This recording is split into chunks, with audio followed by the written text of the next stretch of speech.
कंपनीने दिली सुट्टी, मग काय कंपनी वाया सुट्टी वाया थोडी जाऊ देणार. भाऊले बोलवला खाली, टाकलं पेट्रोल, निघालो धरणात सॉरी रस्त्यानं.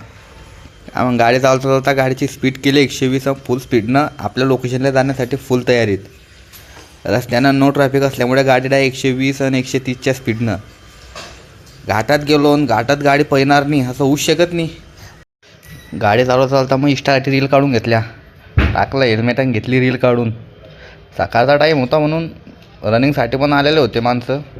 जागोजागी बोर्ड लागले होते जनावरांपासून सावधान. ब्लॉग म्हटल्यावर आपला एक तरी फोटो जमतोच. सिंहगड किल्ल्याचा दिला छापून एक. सिंहगड जायचं म्हटल्यावर थोडं ट्रॅफिक तर लागणारच आहे, मग काय. तरी ट्रॅफिकला पार करत आम्ही घाटाघाटातनं एकदम जवळ. वरून पाऊस चालू आणि खाली आमची गाडी चालू. ट्रॅफिक पार करून पोहोचलो सिंहगड. गाड्यांची पार्किंग पाहू म्हटलं आज तर खूप गर्दी आहे भाऊ सिंहगडले. तसं काय नसते, रीलवर जे टाकतात कोण राहिलं तर नाही घरी पुण्यात, तसं काय नसते. रस्ता छोटा असते म्हणून आपल्याला गर्दी खूप दिसते. पण जर प्लॅन बनवला फिरायचा तर येऊन जावं. ही गर्दी काहीच नाही आहे, आतमध्ये फिरण्यासाठी भरपूर आहे. अरे नकाशे बी होते आपण कुठं आहे, कुठं जायचं आहे, कोणतं लोकेशन कुठं आहे. तिथून आम्ही पोचलो त्या घोड्यांच्या ठिकाणी. इथं घोडे असायचे महाराजांचे. नंतर आम्ही चढायला लागलो वरती. चढता इथंच आम्ही पूर्ण अशी थकून गेलो. जिरली डायरेक्ट भाऊता आमचा म्हणत होता. मग इथे एवढ्या दुरून आलो पहा, किती लांबून आम्ही चालत चालत इथं आलो. थोडासा भाऊचा व्हिडिओ तर बनतेच, मग भाऊ जर आपला कॅमेरामॅन आहे तर पाहून घ्या.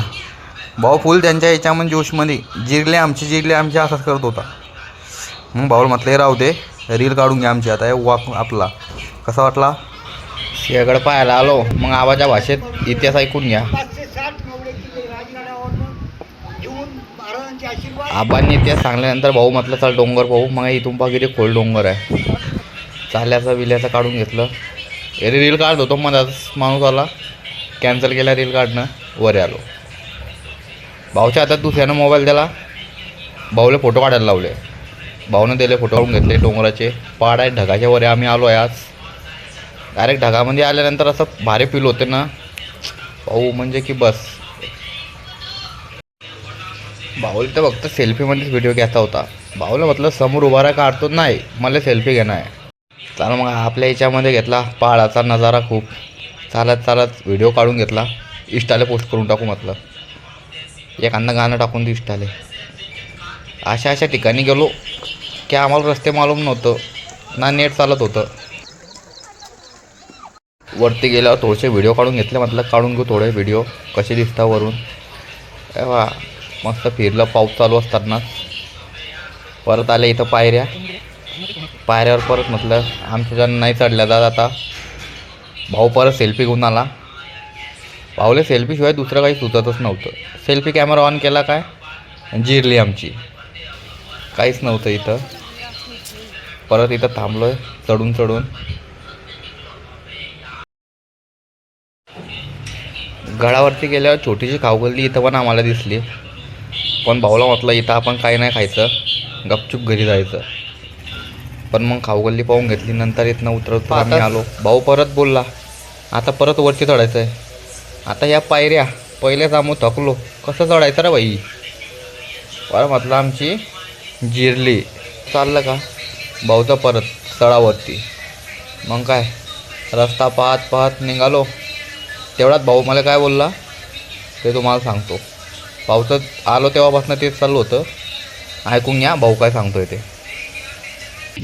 आम्ही पुण्यात सिंहगड किल्ल्यावरती आहे. आमचा भाऊ आकाश शिंगडे मला डायरेक्ट मुंबईमधले कल्याण स्टेशन दाखवणार आहे. भाऊ आता विश्वास नका ठेवू. कल्याण दरवाजा पाहण्यासाठी आम्ही निघालो. इथून बघा दूरचं पाहण्यासाठी कसलं भारी भारी बनवलं आहे दगडांनी कोरून. हे जुन्या काळातले कामं. हा आमचा भाऊ मला कल्याण दरवाजा दाखवत होता. बघा हा इथंच आहे बघ. इथं पुढं दिसतंय का? खाली काही दरवाजा नाही लागत आहे त्यांच्याकडनं. घे खाली. भाऊनं कल्याण दरवाजा नाही दाखवला, पण इथे एक दरवाजा दिसला. भाऊ त्याच्या आतमध्ये गेला, ह्या दरवाज्यातून निघाला आणि त्या दरवाज्यातून बाहेर. अजून एक रील काढून घेतली.